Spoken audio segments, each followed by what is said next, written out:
আসলাম ওই ইলেকশনের জন্য, ভোট তো দিতেই হবে। রাজ্যে প্রথম দফার ভোটের আর মাত্র একদিন বাকি। এই আবহে স্টেশনে স্টেশনে দেখা গেল এই ছবি। ভিন রাজ্য থেকে অনেকেই ট্রেনে চেপে পশ্চিমবঙ্গমুখী। ভোট দিয়ে যাবো 23 তারিখ, আবার ফের যাবো। আমরা নাগরিক দেশের, ভোট অবশ্যই দিতে হবে। আমাদের আর কি কাজ আছে? সরকার গঠন করা আর বাইরে গিয়ে কাজ করা। কাজ তো পশ্চিমবাংলায় পাবো না আমরা। কয়েক মাস আগে বিহারে বিধানসভা নির্বাচনের সময় দেখা গিয়েছিল এই ছবি। দেশের নানা প্রান্ত থেকে পরিযায়ী শ্রমিকরা ঠাসাঠাসি করে ট্রেনে চেপে বিজেপি জোট শাসিত বিহারে ফিরছে। ভোট মিটতেই আবার কাজের জন্য নানা প্রান্তে ছড়িয়ে পড়ে তারা।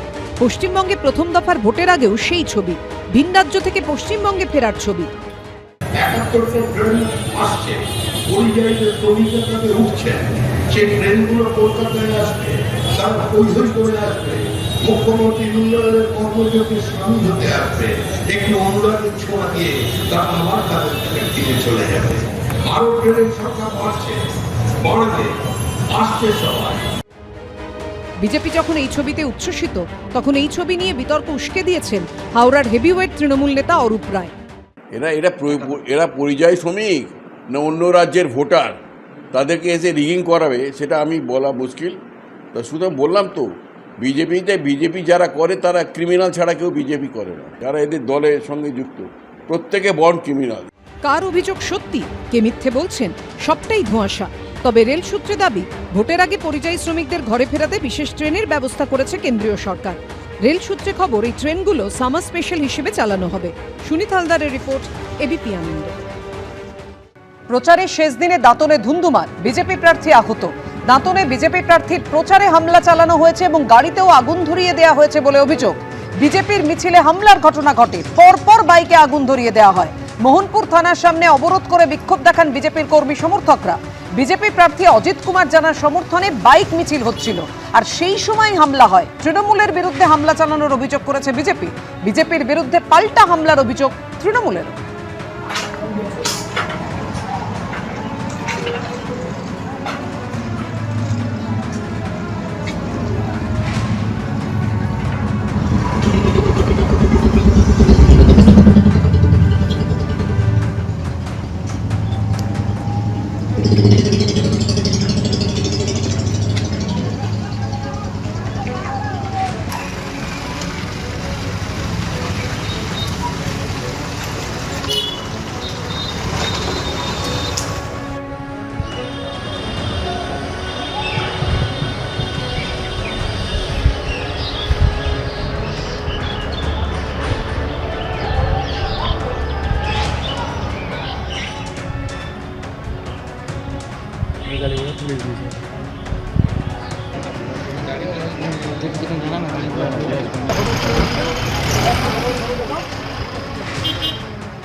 যে র্যালিতে শুধুমাত্র 2টো গাড়ির পারমিশন ছিল, সেই র্যালি যখন প্রায় 6টা গাড়ি এবং প্রায় 80-85টা মোটর বাইক নিয়ে বেলদা থানা এলাকা থেকে আমাদের মোহনপুর থানা এলাকায় ঢোকে, 2টো পলিটিক্যাল পার্টির মধ্যে বিবাদ শুরু হয়।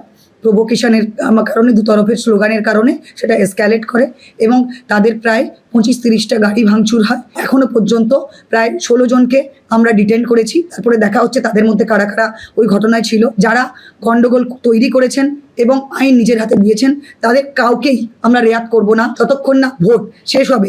এই এলাকা যাতে শান্তিপূর্ণ থাকে, বাইরের কেউ যেন এলাকায় ঢুকতে না পারে, কোথাও কেউ যেন প্রচার করতে না পারে এবং কোথাও কেউ যেন কোনো থ্রেট করতে না পারে, সবাই যেন পিসফুলি ভোট দেয়, সেই চেষ্টা আমরা করব। এবিপি আনন্দ, এগিয়ে থাকে, এগিয়ে রাখে।